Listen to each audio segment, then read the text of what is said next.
All right, hey everybody. Welcome to the week 4 live session for Shading and Lighting 1. Uh, Not sure how many people we have in here right now, but we're going to jump in and talk about a few things we're doing this week.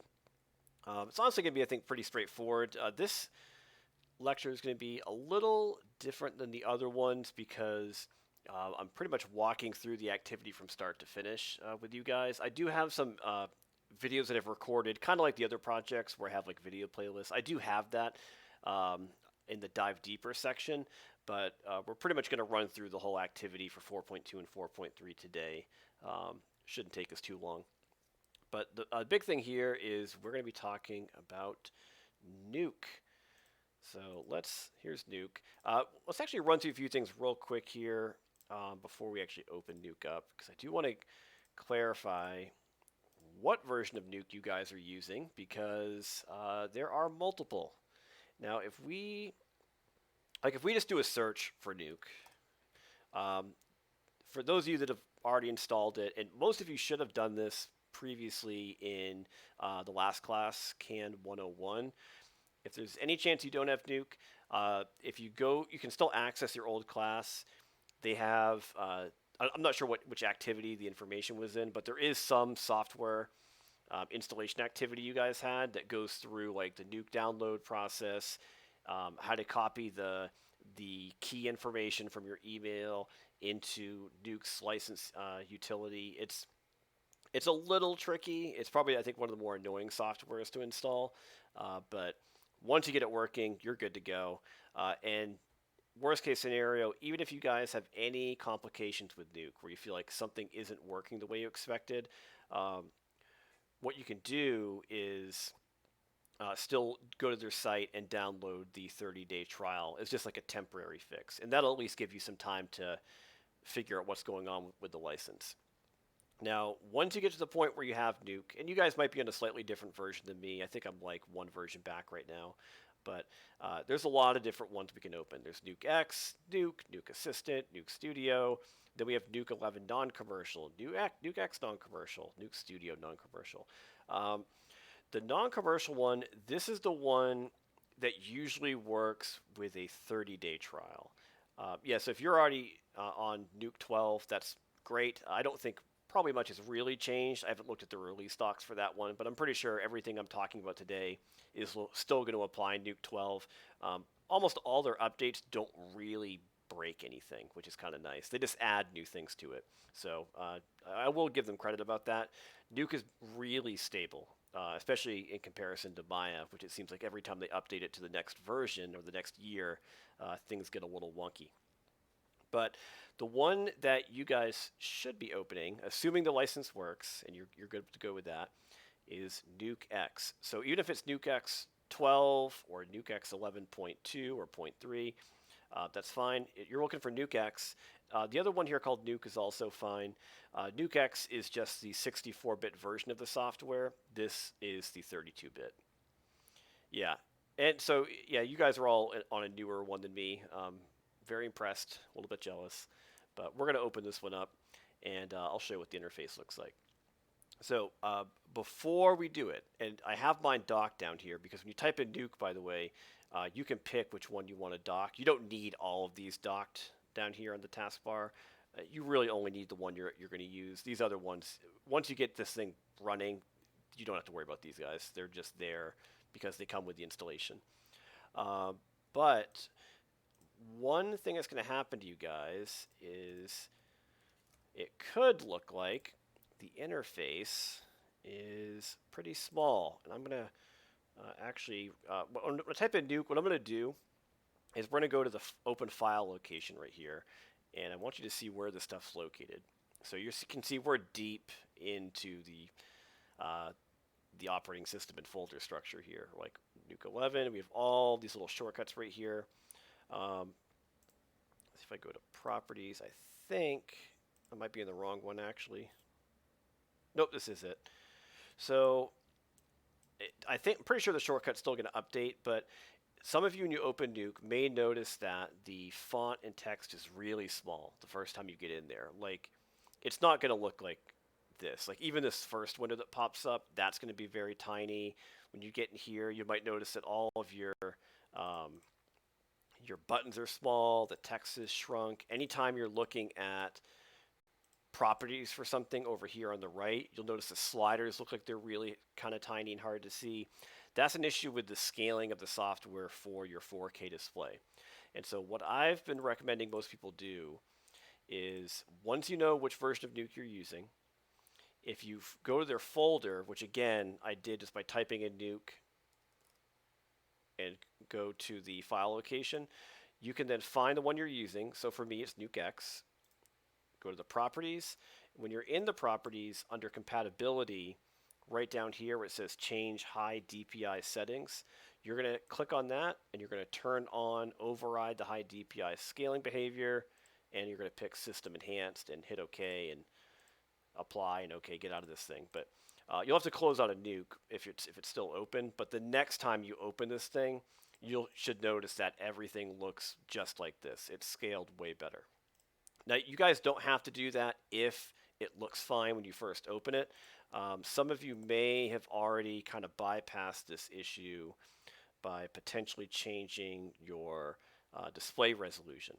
So my display resolution is still at the default 4K, the 3840 by 2160. I don't know if any of you guys ever downres that. Occasionally we have people go to half this one, like the 1920 by 1080, which is right there. If you're using this, you might not run into that issue with Nuke.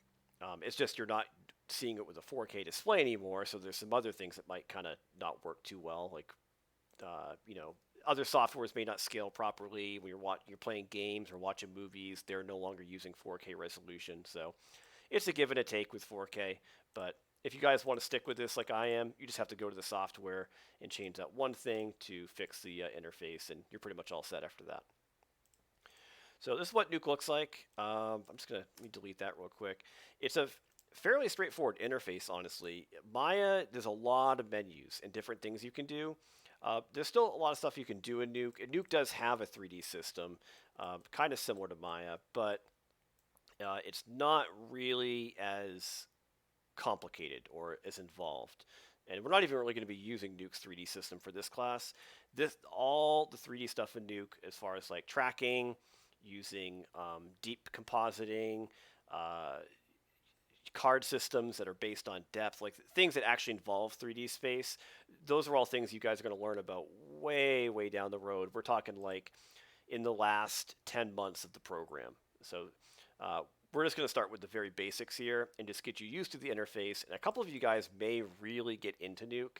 I don't think you really will know if you like Nuke yet, but once you start getting into it and you understand how node editing works, I think there is going to be a small group of you guys that really, really get into the software because it's a completely different way that you work. So we'll jump into that in the last half of the lecture. What we're going to do for now is really just run you through what you're going to be doing for the Maya stuff so we can get into Nuke. So 4.2 and 4.3, just like every other week, work hand in hand. So obviously this is the live session, and if you come down here under the dive deeper, I do have links to my video playlist, because before I used to have this as a separate activity completely before I started transitioning into this new setup where we do live sessions once a week. That is part of an activity. So thankfully, because of that, I have these really nice playlists already set up that go over everything we're talking about in quite a bit of detail. So feel free to check those out if you want even more information. We're just going to do kind of the shortened version of that today. But the main goal is we want to go take our bonus render from the character project, and you can change it if you need to based on the critique, but you're going to take your bonus render. We're going to go into Nuke, and I'll show you what we're doing in 4.3. Eventually, you're going to be presenting your work with OBS. That's a whole other thing we have to figure out. But the documentation is going to look like there's a lot of steps, but most of these are pretty easy. What we're trying to get you guys to do is take whatever your bonus light setup is for Maya. We're going to break out the lights. So you guys are originally we're just creating one image that had like all the lights in it.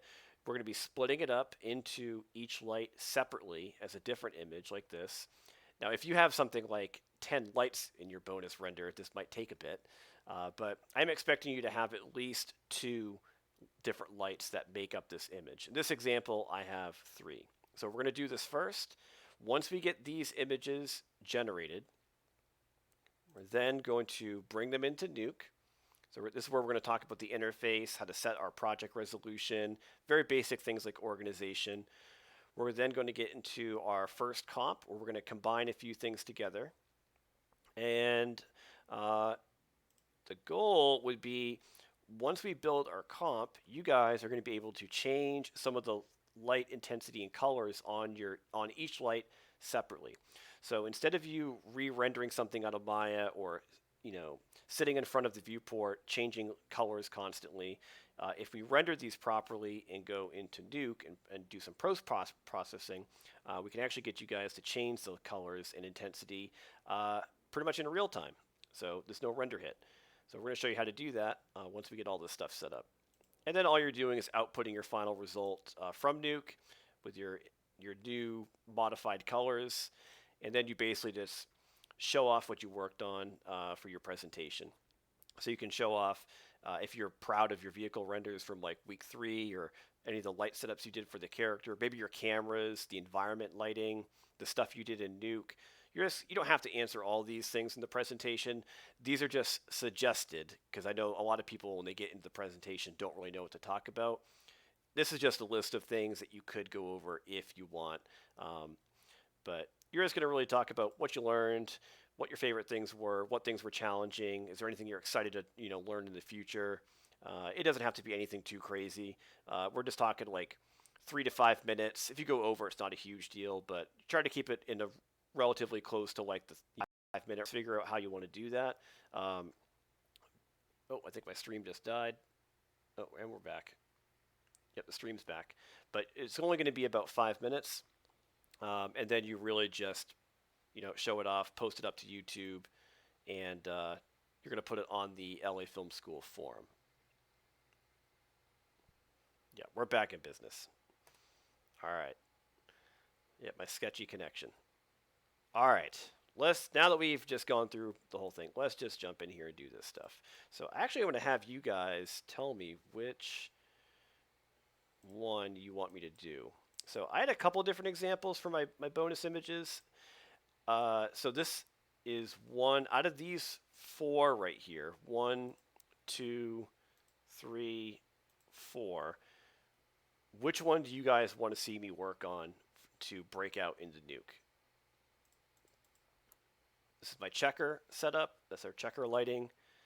This is, I guess, kind of a loop lighting with like a rim light and a background gradient. This is a badger with like a rim behind the shoulder, and then we have, I don't know what this is, like a top and under light, just something kind of creepy. So out of those 4, what are you guys feeling? Number 4, we're gonna do this one. All right. So John, you're the first one that spoke up, so we're gonna go for it. We're gonna do this one. Bonus example 4 is the one I'm gonna decide to bring into Nuke, and I think it's an excellent choice. Let's do it. We had a lot of people, by the way, do this like creepy, like that kind of fire effect under the eyes this month. So that's kind of what this one's doing as well. All right, so let's do 4. What I'm going to do is we're going to set our project to my character project. I got to find that again. Okay, so we're going to hit set scenes. Oh, geez. I hope this is it. Wait a minute, that's not it. Sorry, 1 second. I have so many versions of this class, or this activity now. I organized it in display layers, and I hope this is the right one. So bear with me 1 second here. As long as I can see it, I think we're good.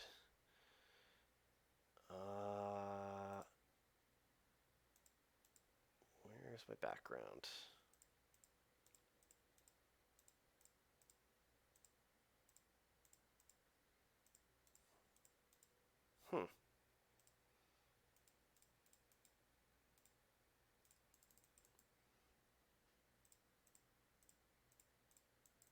Oh, there it is. Where's that guy?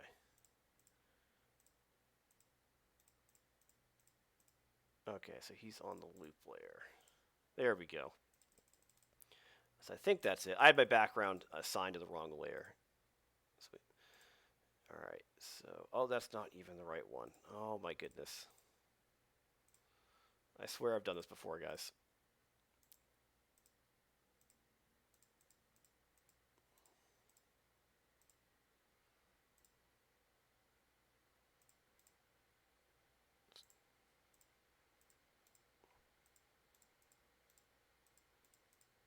Hmm. It's here somewhere, even though I can't see it. So weird. Well, that's annoying.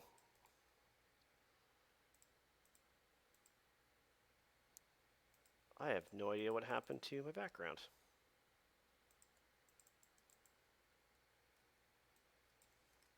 Hold on 1 second. I think this is the wrong file. Let's do this one.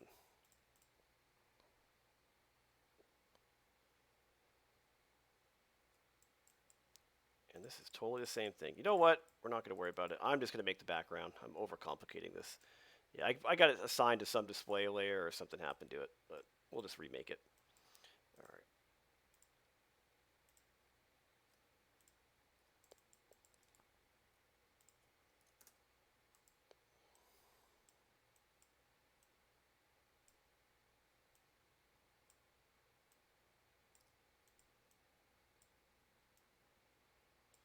That's good enough.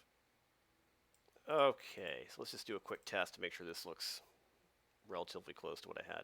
That's close enough. Yep. So I got something back here. It's not really catching much light, but it's there. If we wanted to, we could totally add like another light back here if I wanted to add like an accent.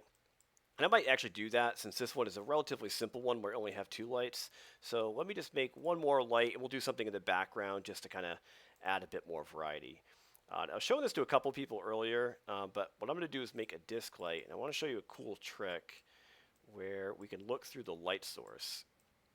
So let's just scale the light up so you can see it. You can see it's already hitting the background. And in the light settings, we're going to turn on normalize. That's that thing that prevents the scale from changing intensity.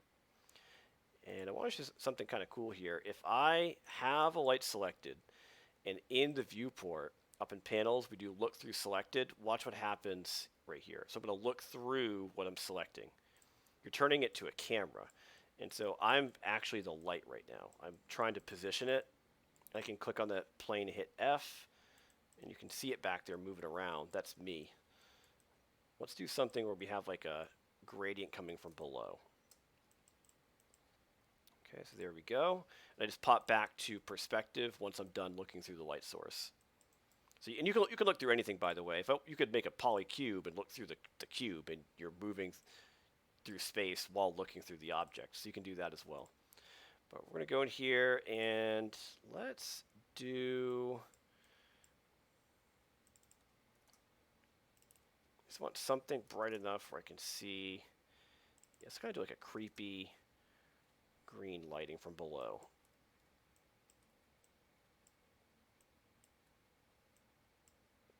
We'll do something like that. That's kind of nice. That should work. There we go. All right. So I've got my new light set up. I'm just adding another third light back here just so I have a bit more variation. So what I want to do is figure out how do I get these guys to be broken up properly. So let's just turn the render off for a second. So the goal is I want to render each light independently at this point. I don't want to produce the one render with all the lighting information. Okay, so let's first off, let's do a check on our render settings, make sure all that stuff looks good. Okay, so this should have been set to 256. This should be 4 and 4 right there. So I've got that all set. So I've got 256, 4, and 4. That looks good. Now, I'm not going to wait for these images to finish because it's going to be very boring for you guys to stare at my screen while the renders are going. So we're just going to probably cancel these way before they're finished so we can keep moving. So I'm going to go over here to Render Man, we're ready to do our final image. I'm going to hit the button, so we're going to get a capture from this one. And the first thing I'm going to do is just get a render with everything. I'm not going to let it go the whole way, but I just want to see sort of I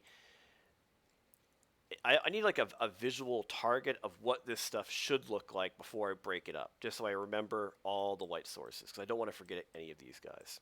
That's good enough. We're going to hit the little cancel button just to stop it. And let's now minimize it. And all we've got to do is hide the lights individually. Okay, so let's first do, let's do the orange one first. That's easy. So I'm going to click on this light here. This is my top light. I'm also going to name this one. We'll just leave it. So we're going to click on that. I'm going to hold shift, click on this guy. So I'm selecting both lights. And then what we're going to do is use H for hide. So hide is also, it is Control H2, but H by itself, even though it doesn't show it as a hotkey up here, H will do hide and unhide. So if I have those selected in the outliner and hit H again, you can see it just hides and unhides them. So you're just toggling the visibility of the object, but we're turning those off. And now what I'm going to do is back here, we're going to have this open. I'm just going to hit R again on the shelf, and we're going to get a render of just the one light source. So this is just the warm light, or a little orange, I guess, fire effect that we're doing. So I'm just going to let this go for a little bit just to make sure it's not too grainy. It actually already looks kind of decent. It's a little grainy here on the top of the stand, but that's not too bad. And we're good. All right, that's enough for me right now. And you guys obviously would let it finish, but we're going to stop it. All right, so let's do those and bring them back. Now this time I'm going to hide everything but this one. So we're going to click on this light, H. Let's hide that one again. So now we have the top light is the only one visible. We're going to go back in here. Let's do it again. We're going to hit the blue R. Let that thing render. Oh, isn't that great, guys? Just like what we wanted. Let's just click it and delete that thing. So it's the wrong viewport, so I need to click on this side, and then we'll do it one more time.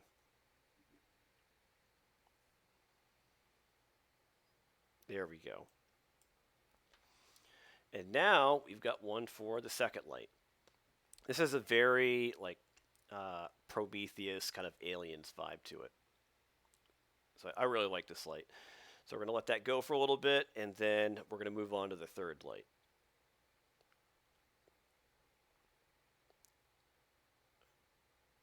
And that's good.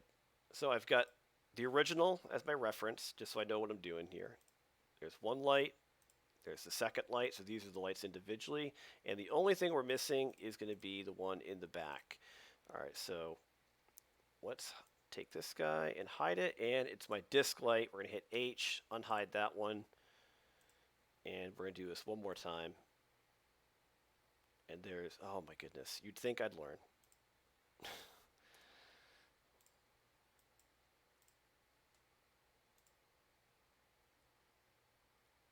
There we go. And now we're getting the one in the back. And this is really just my gradient for behind the character. Okay. And let's kill it. Good. So this is all we really need to do the nuke part of the activity. I've got each light separately. Okay, so we don't even really need this guy. I just wanted you to see it so you understand where we're getting these images from right here. Now, we're at the point when once you've rendered these three images, we're just going to save them out like we did last time. Make sure that we have burn-in mapping on save turned on. Now, I'm going to intentionally not do this for one of them just because I want you guys to see how you can still fix this even if you forget. And it's something I've done in a couple of my video critiques for you, for anyone that didn't do this. But it is important to see like how you fix this issue if you forget. So we're going to do this for, I'll have this one to be the one I mess up when I save it. So we're going to click on this. I'm going to forget to do that. And we're going to go to export file. I'm just going to put it on my desktop. And we're going to still do a PNG. Let's do top light. We'll call this actually one top light. Okay. go to the next one. Now I remember to turn it on. So now we have burn-in mapping on save enabled. We're going to do export file with that one selected. I'm just going to click on that and just rename it. So this is going to be, we'll call it the underlight. Oh wait, I totally renamed these the wrong way. Oh geez, I'll fix that in a second. Sorry, this is the top light. That is, other one is totally not the top light.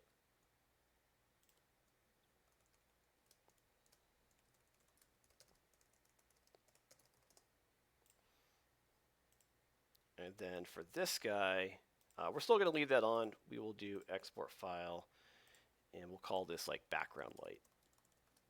So BG light. Okay, so either way, we have the images saved out. There we go. 1, 2, 3, right? We have one that was saved with burn-in mapping turned off. So I'm pretending I forgot, which is fine. We have our background. Oops. And we got the one from above here. This one looks pretty good. So that's all we need for Nuke. Now, at this point, we're going to go inside the Nuke software. Okay, so here's Nuke. Now, as far as the interface goes, it's fairly straightforward. There's really going to be sort of three main areas you're really working in. We have our viewer. Think of this as like the image tool where you see your render. I guess you can also think of this kind of like Maya's viewport to some extent, but this is where we're going to see the image we're working on. We have our properties over here. So this is very similar to Maya's attribute editor. We have all these different settings. So like when you guys go to your lights and you're changing colors and intensity, that's kind of the same thing over here. So depending on like what node you're working on or what you're trying to control, there's all these settings for, color correction. And if you guys are pretty familiar with some of Photoshop's color correction tools, it's kind of a lot of that stuff in here, like lift, gain, gamma, levels, hue and saturation adjustments, all that fun stuff. And then down here, this is where the magic happens. This is going to be the node graph. Now, the node graph area, you can see is made up of 3 different sections, like in this whole bottom area. We have the node graph. This is where you guys are going to be working. We have the curve editor. This is for animation. So if we're doing, keyframing, anything with a sequence of frames, we'd be in here. And then we also got the dope sheet, which also kind of relates back to the curve editor. You're going to understand what these are when you get to some of your animation classes. The dope sheet is sort of similar to the curve editor, but this is how you move and shift multiple things through time. So like, let's say you had animated something, like you're, animating a flickering light bulb in like a subway, and you have all these keyframes to make the light bulb's intensity kind of pulse up and down. If you realize that after the fact that you had it completely on the wrong part of the sequence where it was flickering way before it should have, the dope sheet is like you sliding all those animated keyframes through time until you move it into the right spot again.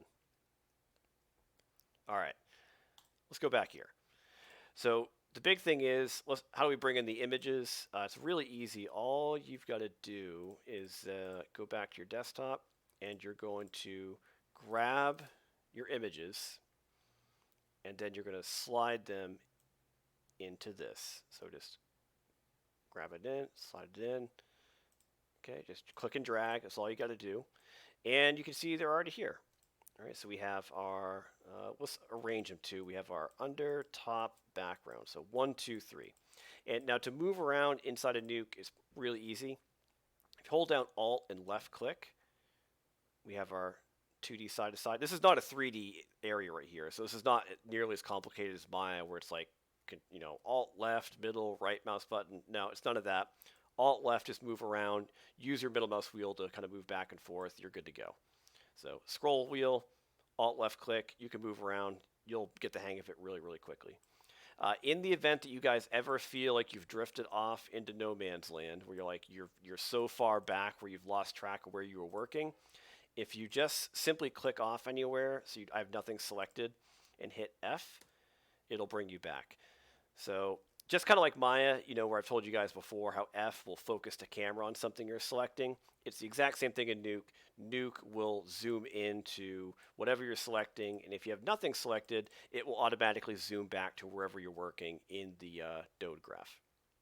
It's pretty cool stuff.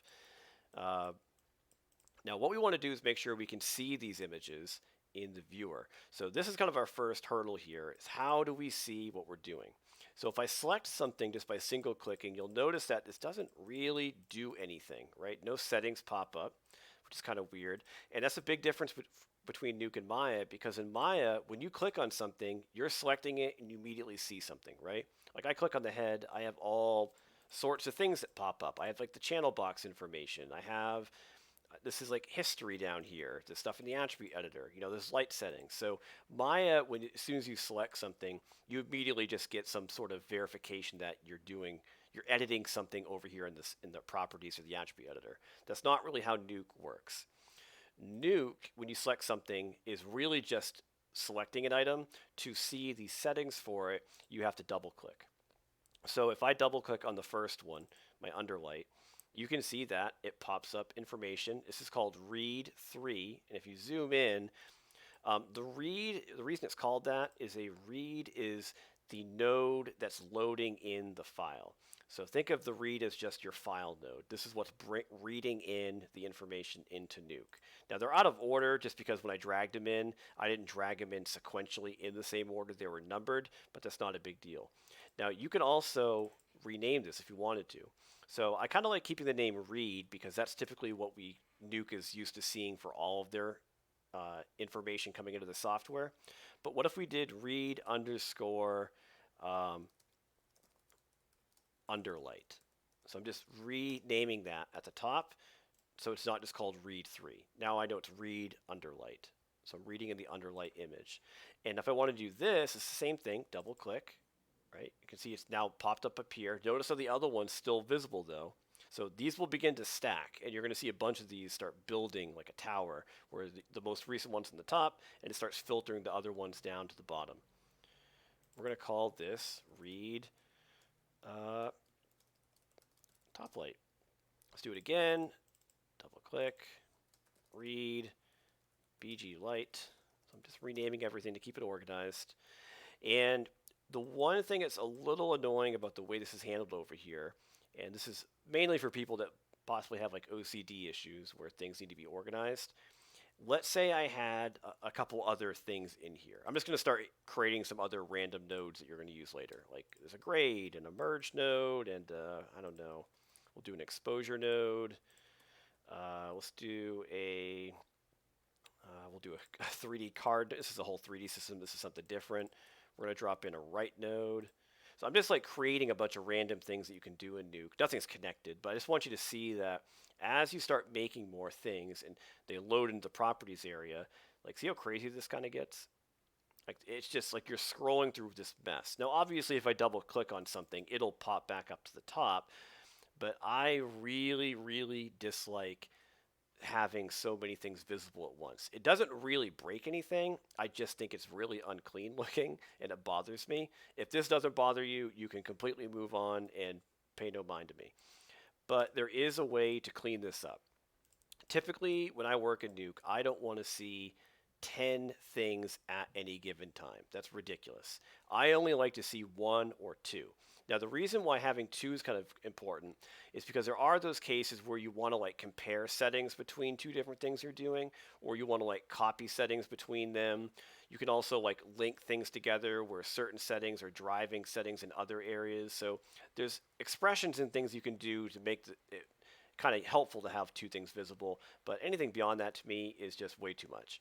So what I'm going to do is at the top here where it says 10, we're going to type in 2, hit enter, and you'll see that now it gets rid of everything, and no matter how many times I click on any other node, it just gets rid of anything beyond the second one in the list.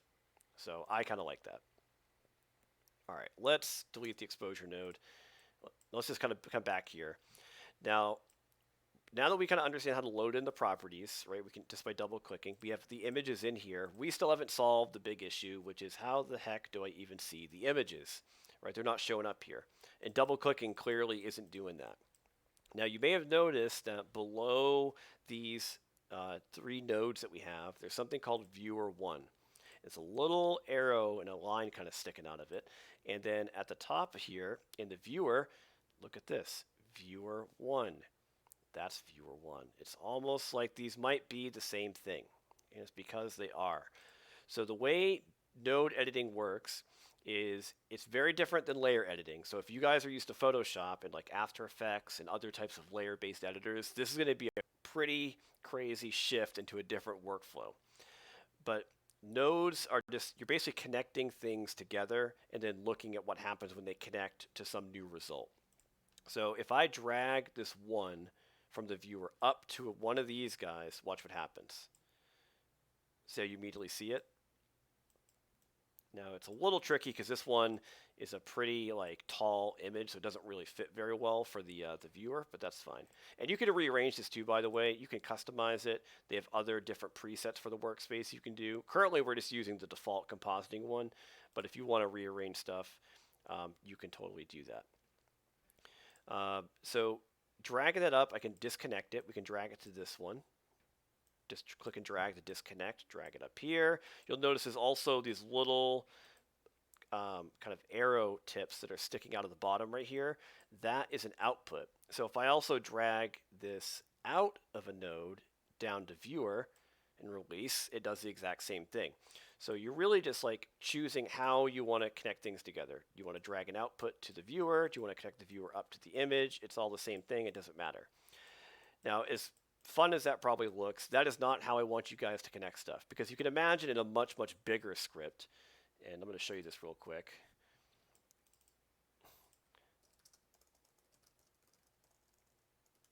Try not to be scared of this. Okay, let's show you guys some beefier Nuke scripts real quick. This one's kind of fun. This one's using a lot of 3D cameras, so it just looks like a chaotic mess. There's a lot of things connecting into 3D space. Here's one here. This is a Nuke script.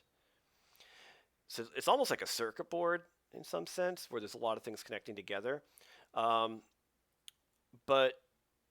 when you do it right, it's very organized.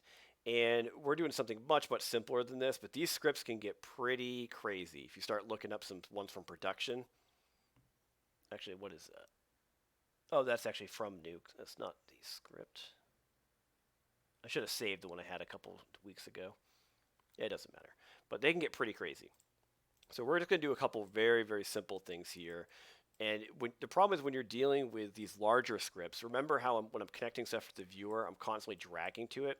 Can you imagine how much of a pain that would be in a much bigger script to like have this huge script with hundreds or thousands of nodes in here, and you're always trying to find the viewer just to connect something into it to see it? That's ridiculous, right? You don't want to be looking for this guy all the time. So the good news is there's a hotkey to make this way easier for you. You'll notice that the viewer, this little arrow thing, has the number 1 on it. That is the key to the whole thing. If you click on whatever you want to see and simply hit the 1 key on your keyboard, it connects it automatically. Doesn't that seem like a lot easier than like dragging to the view node? All right, click on that, 1.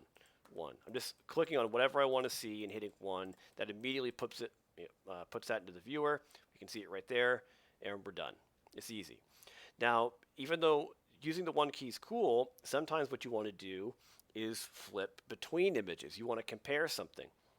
So if I do 1, I'm going to click on this and do 2, and we're going to click on this and do 3. So I have now got 3 things in the viewer, and you'll notice that it looks like there's 3 inputs, right? And you can actually flip between these. So 1, 2, 3 down here is how I connected them. But if I simply move my mouse up here and then hit 1, 2, 3, see how it's now flipping between the way we set up the hotkeys and inputs earlier? And you could make other numbers. You could do 4, 5, 6. You could do 1, 8, 7. Doesn't really matter.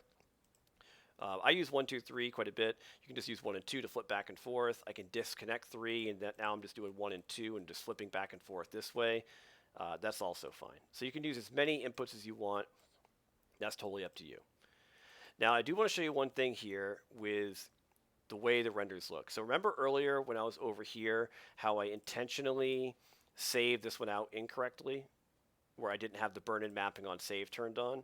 And so when you look at the images, you'll notice I have one that is really dark and very saturated, one that looks correct and the other one also looks correct.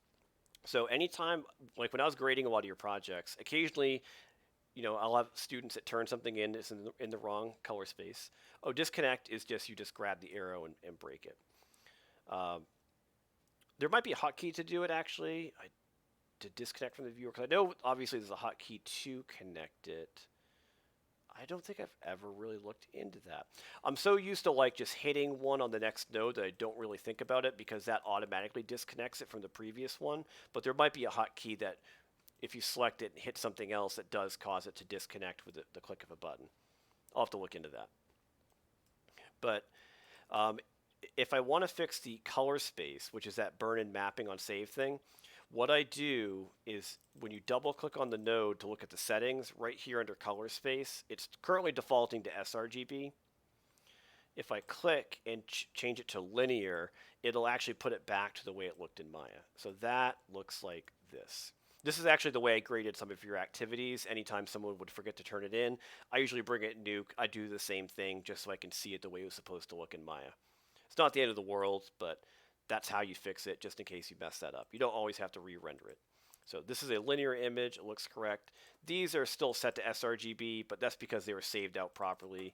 And either way, you're just trying to make sure whatever you're looking at right here, these should look exactly like they did in Maya. If they don't, it's probably a color space issue. So just double check that.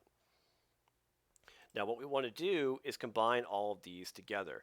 So to do that, if you kind of think of this back to like Photoshop, if these were layers, we'd be stacking the layers together. What Nuke does, since it doesn't use layers in the same way Photoshop does, it does something instead called merging. So if I don't have anything selected, and if I just hit M, M is a shortcut for merge. And you can also find these nodes, by the way, if you like digging through all this stuff on the side. I'm not gonna show you what all this stuff is. It's way too much to go over. But there's merge right there. The easier way for you guys to find it, if you don't know the hotkey, but you know the name of the thing you want, in the node graph, if you hit tab and start typing something, this is a search. If I do merge, you can see it's going to filter out everything that has the name merge in it. And I want to pick just the first one, merge, and boom, there it is. There's my merge node. But merge also is M. So there's a bunch of ways to do that one. And if you also right click in here, this is another way to find stuff. Right clicking in the node graph is another way to go through all these menus much, much faster. And under merge, you can see there is a merge right there. It's a bunch of ways to do the exact same thing. Now, either way, when you make the merge node, this is how you combine things together. And so if you look through some of the settings on a merge node, like the operation, I bet some of you will find some of these things kind of familiar, because if you've used Photoshop before, you've seen these. You know what a color burn is, color dodge, multiply, screen. Some of these aren't in Photoshop, like the XOR or hypotenuse, but these are all different blend modes in Photoshop, and a lot of those are also in Nuke.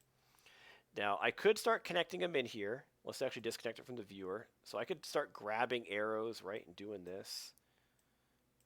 See, they're going together.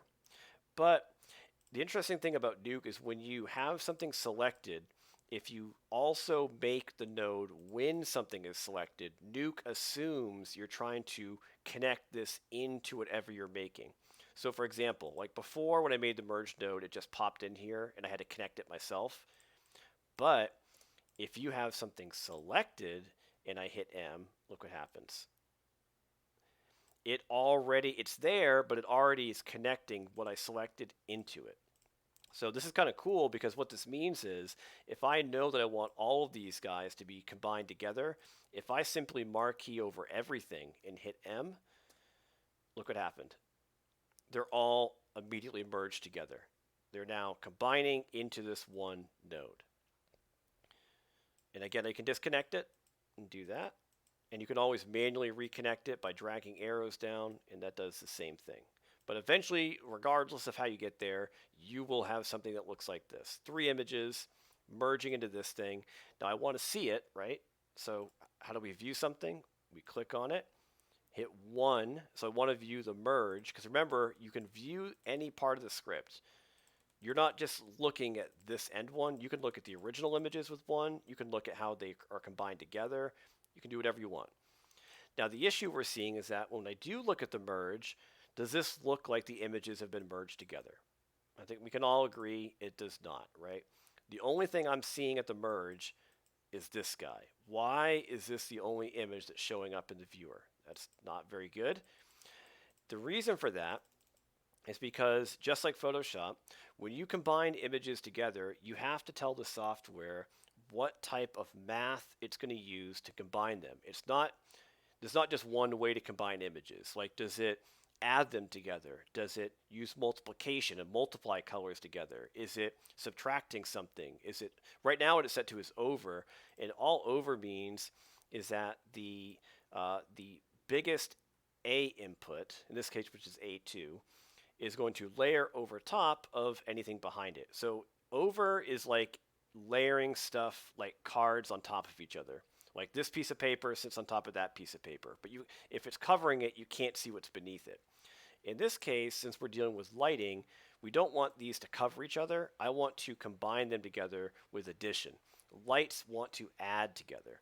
And so since I know that, and now you know that because I'm telling you, under the operation, as soon as you change it to plus, which is addition, you'll notice that, look what happens. All the lights are now visible. I didn't even notice we had this little line in the background back there. That's weird. I guess that's there. Huh, I don't know why that actually didn't show up in the thing in my app. That's fine. I have a weird line in the background. I don't know from what, but that's there. We're to pretend like that's completely fine. I might have messed something up when I set up the background, but it looks good. It's close enough. But when you guys add this together, it should look exactly like what you had inside of Maya. So they're now merged together with plus, and we have what we started with. Now it probably doesn't feel very exciting right now because obviously we could have done this in Maya, like we had this already set up. Why are we taking all this effort to add them together here? And I'll show you why. Because since we know we can still get to the same end result, and it's a node-based editor, what would happen if I started to drop something in here before they got to the merge node? So for example, let's like kind of frame it here so I can see a lot of the orange. And what I'm going to do is let's actually, right between here, I'm going to hit tab and I'm going to type in exposure. We're going to make an exposure node. Now I didn't have it selected, so the exposure node just appeared out in the middle of nowhere. But if you drag it, see what it'll light up. So I'm not hitting any hotkeys. This is me just literally dragging it over the line. You drag, it kind of lights up, release.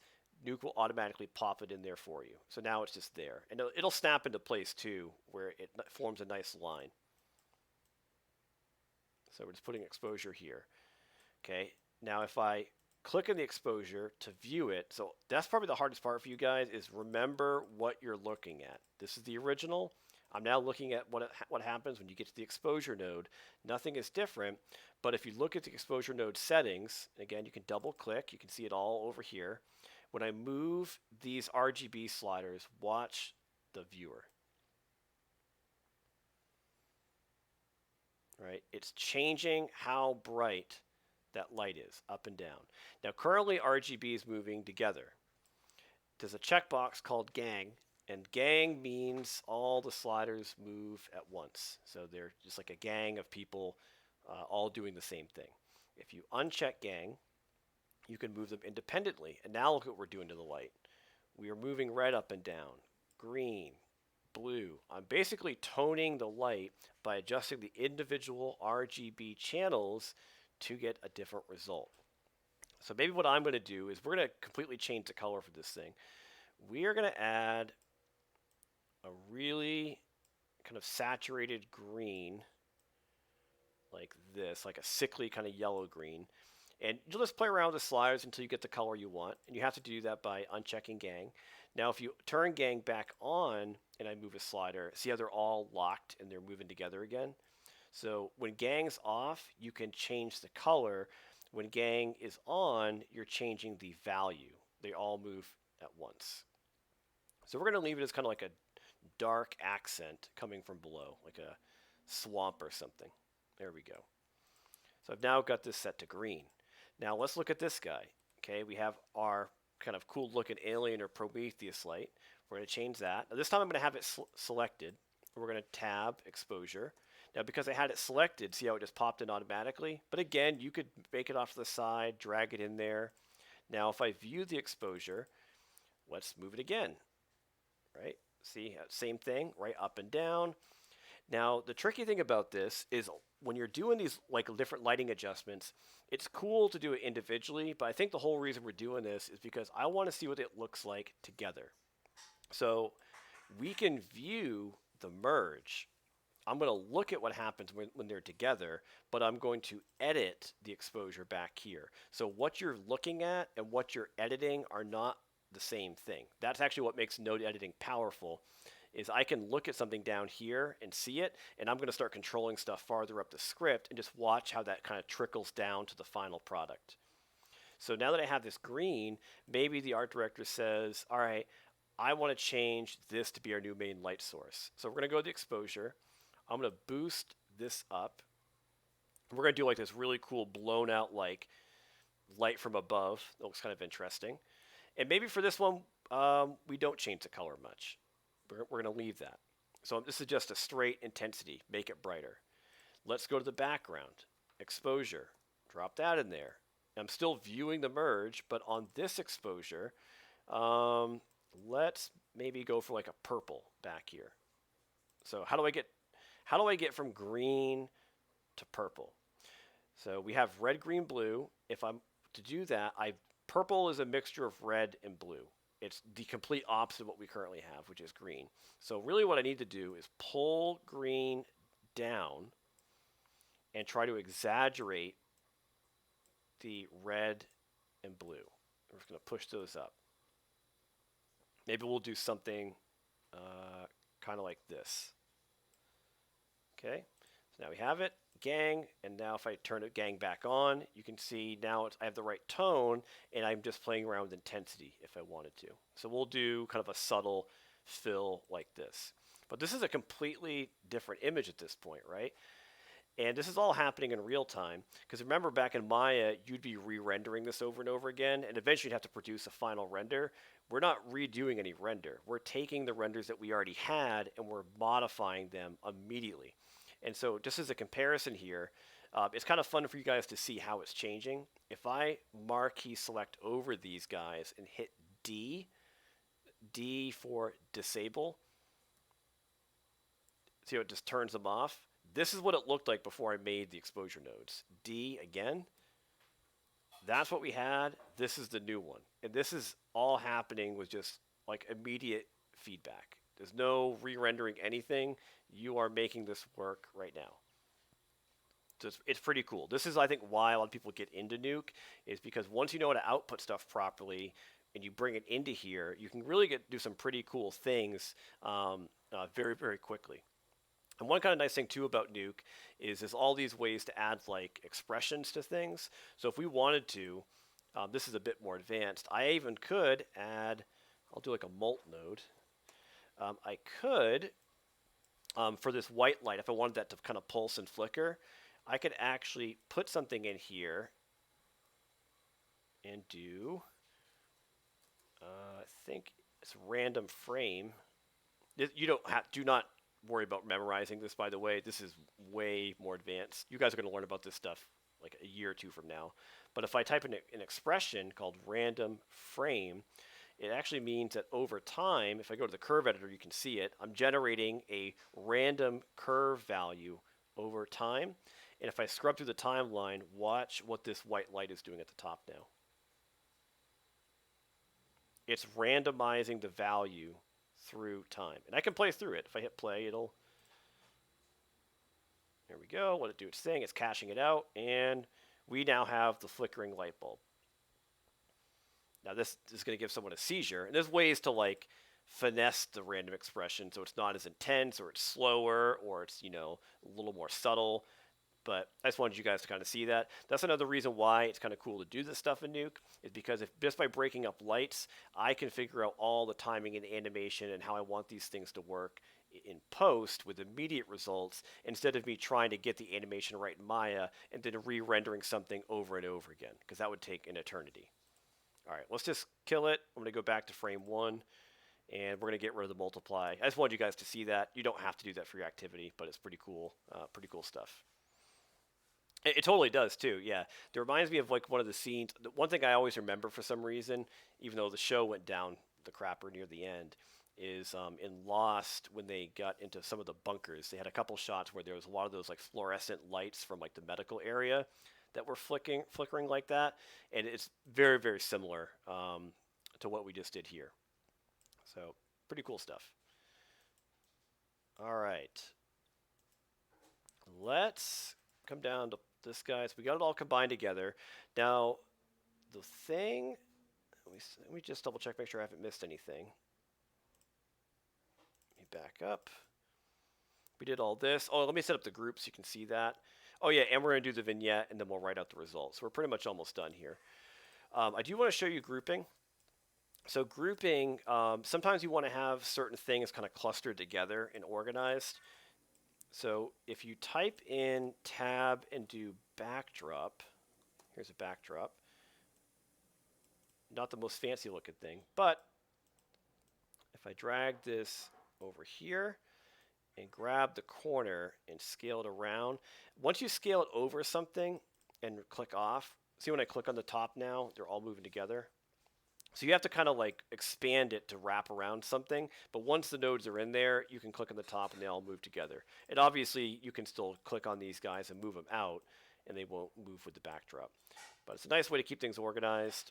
I could then, move them together, do this, move those to the side, grab the corner, pinch this in a little bit so it's not as beefy, and then put that back in the center. So you can reorganize stuff pretty easily with the backdrop. And one other way to organize stuff, if you guys like this, is if you hold down Control, see how these little like yellow dots are popping up? They're called dots, by the way. That's the actual name for it. If you click on one of those guys, when you hold down Control, and it should be doing it. Oh, there we go. I was wondering why they weren't popping up. There it is. If you click, it makes a dot. And a dot, if you double click on it, you can see there's nothing to it. You can label it and have it say something, but it's really just you adding these little angles to like redirect stuff through your script. It's doing nothing but reorganizing things. Or in some people's cases, it might just be there to add chaos to your script. There's no benefit but you just drawing weird shapes and doing this. It's very impressive. I had a couple students before at a different school that were doing this, and one guy, instead of building a script normally where it all kind of funnels down together, kind of like an upside down tree, he was doing like this crazy spiral with his dots, like from the center, where it was like spiraling out like a cyclone. So that was pretty interesting. So if you guys want to play around with the dots, you're more than welcome to do that. Okay, so we got those together. The vignette's pretty easy. I'm going to show you what that looks like. A vignette is this. You've all seen it before. It's this stuff. We're just going to add a very, very simple gradient to the render so it fades off into a darker value in the corner. So we're going to do that real quick. So there's a couple things we need to do. There is not a vignette node unless they've magically added that in your version of Nuke since you're all in 12, but I highly doubt it. The first thing we want to do is darken the image. That's the first step. How do we darken this at all? So on merge, we're going to hit tab. I'm going to type in exposure and hit enter. Let's bring that down. Okay, we have our exposure node, and that's going into it, right? So if I move this up and down, you can see because this is happening after they've been merged, when I make them brighter or darker with the exposure node, it's making everything brighter and darker. Because now we're not using it per image, we're doing it after they've been combined. So with the exposure, what I'm going to do is pull this down quite a bit, like maybe down to all the way to like negative 0.8 densities. So it's pretty dark. But to get the vignette working, apparently I closed out of the image search, but to get it working, we need to connect something into the exposure to make it darken towards the edge. This is done with this little thing in the corner called mask. This is a mask connection. So what I'm going to do is first off, we're going to make a gradient for it to control the exposure. So I'm going to hit tab. We're going to type in radial. Here's a radial node. And radials, in case you're curious where this is coming from, if you right click and you want to go through all these like tools and search for it this way, it's under draw. There's a radial right there. And I'll show you what the radial looks like by itself. I'm going to click it and hit 1. This is what a radial looks like. Again, for anyone that's using Photoshop, it's kind of similar to like a ramp or like the gradient tool, basically the same thing. Now the issue we're seeing though is I want you to look at this and then I'm going to hit 2 so you can see this. I'm just 1 and 2 back and forth. So I'm flipping. Let me back up so you can see this. See how like something is just sort of there's a weird effect going on in the viewer where it doesn't look like things are lining up very well. Like this is not even the same shape as this image right here. Let me delete the radial. It's because even though we're bringing things into Nuke, anytime you are going to create a new type of image, like when you make a radial node, you're making a new image. It's a gradient. It's not something we're loading in from outside of Maya. And so Nuke needs to know what resolution it should be set to. So what we need to do is go to Nuke's project settings. And you can get to Nuke's project settings right here. You can also hit S for settings. Okay. Here's the properties for the project. We don't need to worry about too much of this stuff, but down here, there's a very important one that we want to change. This is 2K Super 35, which is a 2048 by 1556. That is not what we want. The resolution we're working with for this project is 720 by 1080, and you guys probably all have the same resolution. So if you change it to 720 by 1080, it'll show up in the list. So we've now set it. So now the next time we make our radial, you'll notice that when I view it, see how it's not like a weird size anymore? If I click between these, I know it's not filling the frame, but like it looks like it's at least the right scale and size to work. It's not that weird rectangular shape we saw before. So the key with this is once you make the little radial node, is we have to connect it into the merge somehow. And this little arrow that's sticking off to the side is a mask input. And you'll notice that they all have it. This has a mask input. That had a mask. There isn't one on a read node, but the merge node has it. Think of a mask like an alpha. It just says where, like whatever goes into the mask is going to do. It's going to basically determine where this node affects the image. It's all based on black and white value. So if I drag the mask of the exposure out to the radial and connect, you can see it looks like the radial is going into the mask. You can just ignore this little arrow right here. We don't need to worry about that. But it's going into the mask. And if I view the exposure, I'm going to hit 1. So remember, 1 is me just clicking around, viewing whatever I'm doing. So we're going to click on 1. And you'll notice something is happening. Right? Here's before, and here's what happens when you get to the exposure. It's darker in the middle. And if I go to the exposure and start moving the slider around, you can tell that it's working. It's just not really working like I want it to. So I'm going to bring it down quite a bit to like negative 0.8 again. My issue is that this guy isn't big enough. It's because the radial is very tiny. It's not actually going to the edge of the frame. That's why it looks like it's a little dark dimple right in the middle. So to fix it, back on the radial, right before it gets to the exposure node, you want to have something here where it's basically going to be the radial going into a transform, which is kind of like your stuff in Maya where you make things bigger, smaller, move it around. We're going to go into a transform node to scale it up. And then the result of that radial, once it's bigger, that's what's going to go into the exposure. So let's try it out. We're going to click on the radial. I'm going to use tab. We can type in transform. You can also hit T for the shortcut. We're going to hit enter. You'll see it connects in there. But again, remember, you can reconnect stuff however you want. Connect it up, grab the mask, connect over. You can still reconnect stuff even if it doesn't happen the right way at first. But it's radial going down into transform. That goes over here into the mask input of the exposure node. Now, if I look at the transform node, you can see that currently nothing is happening. The radial and the transform look identical. But if I double click on the transform to look at the settings and I'm viewing it, there's a scale attribute. We're just going to boost it up. Okay, let's go in here. We're going to take the scale to 3. Right, and we're just trying to get to the point where the radial looks like it goes right to the edge. If it's a little short, you'll get these black pockets where it's not really filling it properly. So we're going to go up to 3 and hit enter. Now I want you to look at what happened to the exposure this time. Let's go back and see if anything's changed. 1, middle mouse wheel back. We're getting somewhere, right? Now if I hit D to disable it, you can see it's still not really doing what I want, but at least it's getting there. It's not like a small dimple in the middle. Now it's like a darker dimple that's kind of gradiating out to the edge. So what's the issue? It's basically backwards from what I wanted it to do. It's inverted. So you can tell what's happening is it's using the white value from this radial and transform information, and that's what's telling the exposure node where to darken. So it's kind of weird because the light part of this image is causing this area to look darker. So it's kind of flipped from what you'd probably expect it to do. But as soon as you recognize that it's backwards, and let me close out of the transform, by the way, so you don't see this little crosshair. Hit the little X right there. But when you see that it's at least doing something, on the exposure node, there's a little mask area kind of below where we were sliding this thing back and forth.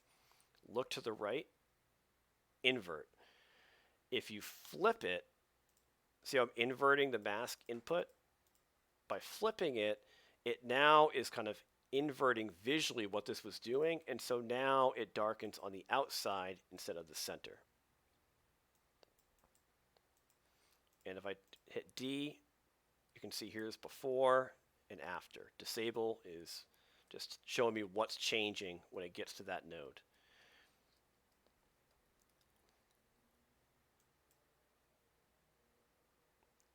Now, one thing that you could do, if you notice that after you do this little vignette thing, this is probably the hardest part of the whole project, by the way.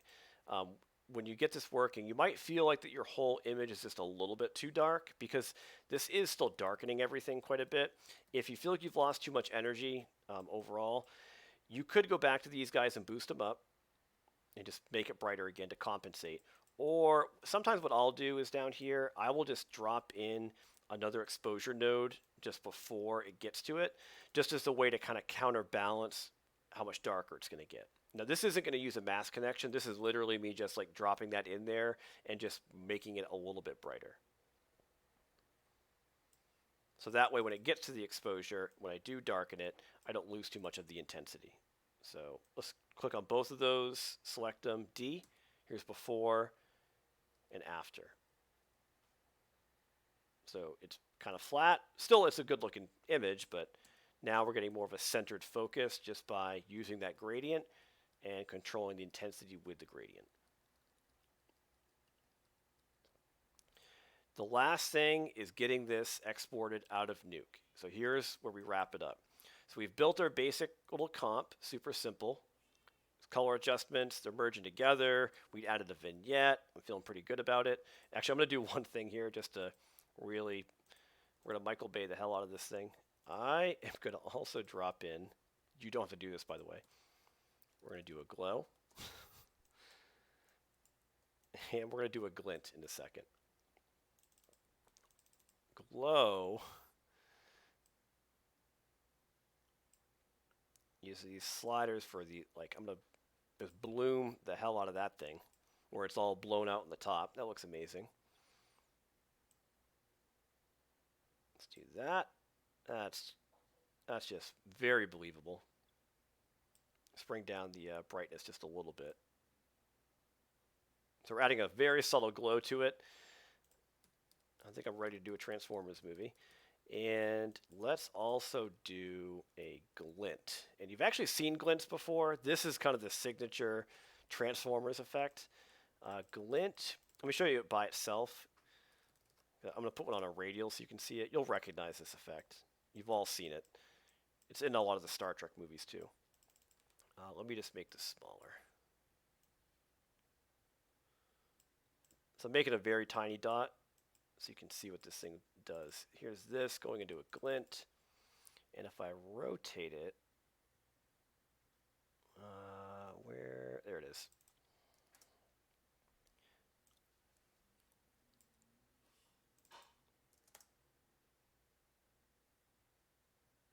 It's basically giving you that kind of like that beam effect you see sometimes with like in Star Trek movies where like the photon shoots out of the ship and you get that like line of like a highlight that just shoots across the entire screen. That is a glint. And just to really put icing on the cake, we're going to put a glow on the glint. And then I'm going to add that to the original result. This is going to look just wonderful. And now we'll just drop that guy right on the eye. This is incredible. I think we nailed it. You don't have to do any of that stuff, but there's some other post effects you can do in here if you guys want to play around with it. I might leave the glow because it doesn't look terrible considering how bright I made the top. But if you are going to do a glow, make sure you actually have a part of the render that needs a glow. Like it should hit almost white for you to need something like that. All right, let's save it out. So we've done our fun stuff. How do we save it out of Nuke? It's pretty easy. Oh, by the way, you need to save your script because you don't want to lose this. Just like Maya, you can save your comp up here. File, save comp as. I'll put it on the desktop for now. So you probably don't have some of these located by default. A lot of the folders you're going to see are probably just these top four. If you start digging through here, like root and home, you'll just like single click through stuff. Eventually you'll find the right folder if you know how to navigate your computer. And you can always add something as a shortcut over here, like I've done with documents and desktop. So if I wanted to have the downloads folder as a shortcut, when you find it, if you hit the little plus, it will save this as a preset directory, and then you can access it pretty quickly later. But let's go to my desktop. Down here, I'm going to save it as, we'll just call it script 1, because it's a Nuke script. And keep that as .nk. All you have to do is hit save. It's done. It's already saved it. We could reopen this later if we wanted to. Now to save the image out, down here we need to make a write node. And a write node is also W, or you can type in write with tab and create it that way. So everything starts at a read node. We adjust color. They merge together to give us a new result. They then go through some exposure adjustments with a vignette. I throw on my weird glow. And now we're going to write that out down here. The write node is just simply where do you want to save it and what file format do you want it. So this is pretty simple. We're going to hit the little folder. I'm going to pick the desktop. Now when you type in your thing down here, when you choose the folder, this is also expecting you to type in the name. Don't just hit save because you have to name the file. So we're going to call this image 1. Okay. And I want to type in the file format onto the image name. So I know I'm going to do a PNG format because that's what we've been doing for pretty much the whole month. So we're going to do image1.png. Now, as soon as I hit save, you'll notice right here something happens. As soon as I typed in .png and hit save, see how it updated? It is now setting it to PNG here. And if I render it, it'll be the right format. You don't have to change anything else. It's good to go. Everything looks okay. We're going to hit render. Watch how quickly this renders compared to Maya. Render. Don't change anything. This is just the frame range. We're only doing one frame. If I was doing that random expression, I might do more of them, but we're just going to do frame 1 to 1. That's all we need. Hit OK, and done. The render's finished. Go to the desktop, and there it is. It's pretty grainy because obviously I didn't let the renders really go long enough from inside of Maya. But there's our final product. And you can see like we started with this inside of Maya, but just by doing a few, it probably seems more complicated because you guys haven't used Nuke yet, but really the things we did weren't too difficult. We're just bringing in individual images, combining them, changing the color, and you guys can have fun playing around with that. I don't really have any goal for you. It's just I want you to experiment. Change your colors up. Get the vignette working, export it out, and you get a completely different result. So that's all some pretty basic stuff that you can do with post-processing and color correction. So even if you guys don't end up getting into Nuke that heavy later on, like you're not doing visual effects, you're not doing compositing, a lot of you are just going to be character animators, character modelers, environment modelers for games. This is still something that a lot of you can use because for your presentation, even if you're getting into environment modeling, you could start breaking up your environment into layers where there's like foreground elements rendered as one piece that are layered over background elements, and you're controlling lighting inside of Nuke, making flickering effects or completely changing the intensity of a light source. We didn't even do depth of field, but you could even put things out of focus, just like a camera does, where things in the background are blurry and there's something up close to the camera that becomes in focus. A lot of other things we can do. This is just the first time you guys have seen the software, so we're just doing a kind of a simple comp to get you acclimated to how it works. Yeah, if you guys are like working together, like I would for sure encourage that. We got our Discord community. You guys are, welcome to talk, help each other out, share ideas, bounce ideas back and forth. And I know it is a lot. I went through a lot of hotkeys, a lot of ways to connect stuff together, and it's a kind of a weird process to go through because node editing is something most of you have never done. But I think once you go through this activity and you kind of practice this a little bit, a lot of you will probably really enjoy node editing quite a bit. And it is something that we do in Maya too, by the way. Like Maya has a node editor, you just haven't seen it yet. It's this. Actually, I bet a couple of you were in here because you had to fix it, the hypershade, so it didn't crash. But the hypershade is a node editor. So eventually, when you get in here and you start making um, materials, wherever that went, or not, there we go. You make materials. This is still the kind of the same thing as Nuke, where you'll connect stuff together. This is all node editing. This is just a different visual way to show you it. But at the end of the day, it's kind of the same thing as Nuke.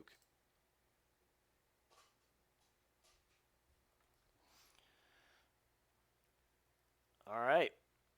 Well, that's it, guys. So again, that's what you're doing for the end of the week. Take your bonus render, have fun in Nuke, play around with it, and you're really just showing me the stuff in the presentation.